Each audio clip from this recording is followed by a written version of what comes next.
बैठने से कोई बहुत लंबी प्रॉब्लम नहीं होती है। जो हाँ बैठ रहे हैं आपका जो है उस पर थोड़ा सा स्पंजी होना चाहिए, और थोड़ा सा आपको कब्जियत से होती है प्रॉब्लम, कब्ज नहीं होना चाहिए, कब्जियत से प्रॉब्लम बढ़ती है बवासीर की। गुदामार्ग की बीमारियां सर मुख्य रूप से जो है 3-4 होती हैं।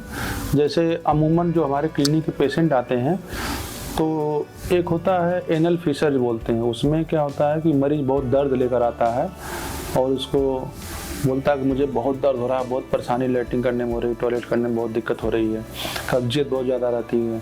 तो उसमें क्या होता है, गुदा मार्ग में बहुत हार्ड स्टूल होने की वजह से कट लग जाता है, तो उसको बोलते हैं एनल फिशर। और एक होता है हेमरॉयड, जिसको बवासीर बोलते हैं। एक बोलते हैं लोग कि खूनी बवासीर, एक बादी बवासीर है। खूनी बवासीर में क्या होता है कि जैसे वो स्टूल पास करने जाता है, बैठता है, उसको ब्लड, स्टूल के साथ ब्लड आता है, बहुत ज़्यादा फ्रिक्वेंट जो है ब्लीडिंग होती है, उसको हेमरॉयड बोलते हैं। उसको इमरजेंसी में ही उसको जो है हेमरेक्टोमी करनी पड़ती है, या तो उसका नहीं तो ब्लड बहुत लॉस हो जाता है। और एक लोग बोलते हैं बादी बवासीर। बादी बवासीर में एक मांस जैसा निकला होता है गुदा मार्ग से ऊपर नीचे जो है, और उसमें लोगों को दर्द महसूस होता है, जो फोड़ी जैसा निकल जाता है, उसको हम लोग बोलते हैं कि एनल एब्सिस। जो एब्सिस बन जाती है वहाँ पर एक फोड़े जैसा बन जाता है, 2-3 दिन में जो फूट करके बाहर जाता है। तो उसको जो है जस्ट उसको जो है छार-सूत से ही फिर हम सर्जरी करके उसको साफ कर देते हैं। और सबसे ज़्यादा जो प्रॉब्लम क्रिएट करता है भगंदर।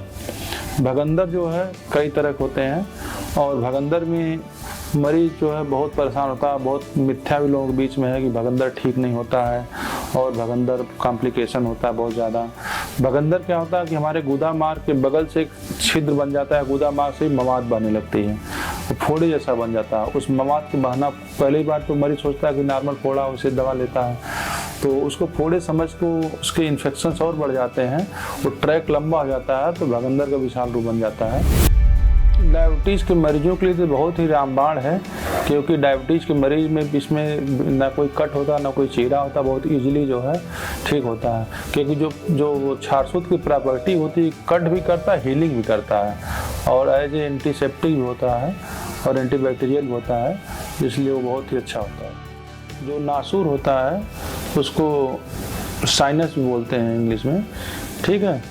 नासूर मतलब कि एक तरीके से जो है वहाँ पर छिद्र बन जाना, जो है कहीं जो है जैसे नासूर जो बनता है उसी को भगंदर भी हम कर सकते हैं।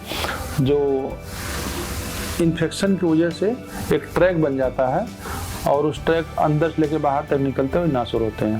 नासूर जो है बिल्कुल ठीक होता है।